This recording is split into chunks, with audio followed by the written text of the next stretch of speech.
سلام. امروز در باره انتخابات президентӣ در تاجیکستان گپ میزنیم که قرار است روز 11 اکتبر برگزار شود. بعد اعلان روز انتخابات در مجلس عالی در هفته گذشته بحث و گفتگوها دیگرباره اینجا و آنجا اوج گرفت که رئیس جمهوری آینده کی میشود. بحث زیاده در این باره در وبسایت رادیوی آزادی و صفحه ما در اینستاگرام ادامه دارد که نگاه به آن هم میاندازیم. هرچند حالا کسی نگفته است که در انتخابات در تاجیکستان شرکت میکنند، اما بحث سر نام رئیس جمهور امام علی رحمان ادامه دارد که او را یکی از نامزدهای اصلی میدانند. در برابر آنهایی که گفتند میخواهند امام علی رحمان در مقامش بماند، تعداد آنها هم کم نیست که گفتند باید رهبر آینده تاجیکستان دیگر کس شود. شرح کاربری را از وبسایت رادیوی آزادی میخوانیم که نامش را نگفته است. من میخواهم دیگر کس پرزیدنت شود که پیشرفت اقتصادی و اجتماعی، تشکیل جای کاری با معاش مناسب، کم شدن شدت مهاجرت، پست کردن سطح کم بیزاتی را در جای اول ماند، محلگرایی و تقابازی را از بین برد. مشکلاتی که به گفته بسیاری ها حالا در حکومت و جامعه تاجیکستان زیاد دیده می شود.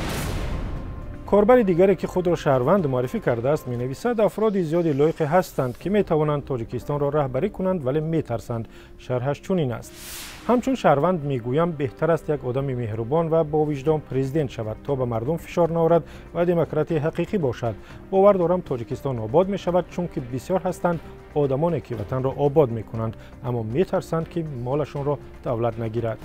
ولی تعداد آنهایی که می‌خواستند امام علی رحمان برای 7 سال دیگر پرزیدنتی تاجیکستان بماند زیاد است و شرح یکی از آنها حاکم شاه دولت‌اف را می‌خوانیم که در صفحه ما در اینستاگرام گذاشته است. محترم جناب عالی در سالهای جنگ و بستر و سامانی خدمت‌های بهترین کرده است، باید تا آخر عمرش در بالای سر مردم تاجیک بماند.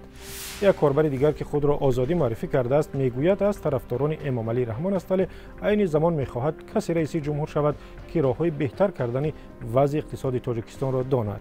او نوشته است: من طرفدار رئیس جمهور امام علی رحمان هستم، اساسگذار صلح و وحدت، لیکن ما باید انسانی را انتخاب کنیم که پیش از همه اقتصادی تاجیکستان را بالا برد. کاربر دیگری گفته است که شک ندارد امام علی رحمان دیگرباره در مقامش میماند، زیرا در تاجیکستان انتخابات شفاف و عادلانه صورت نمیگیرد. این کاربر که نخواسته است نامش آشکار شود چنین می نویسد: چه در کار وقت و پول ملت را بیهوده صرف کردند. آخر تمام جانداری روی زمین میداند در تاجیکستان هیچ وقت انتخابات نمی شود. ما کی را فریب میکنیم؟ کی پرزیدنت می شود و چقدر باید آواز گیرد پیشکی همش تهیه شده است. شرح دیگری که میخوانیم ظاهرا از یگان مهاجر کاری است که در روسیه صدها هزار هم تقدیر از تاجیکستان دارد. او که خود را معرفی نکرده است چنین می نویسد: میخواهیم شخص انتخاب شود که مردم تاجیکستان از مهاجرت کاری خلاص شوند و در وطن خودمان زندگی و کار کنند. خوشحال میشویم اگر شما هم نظر و اندیشه‌های خود را بفرستید و یا خبر و ویدیو و عکس‌هایتان را. همین تلفنی که میبینید محض برای شماست. وایبر، تلگرام، واتساپ و ایمو دارد.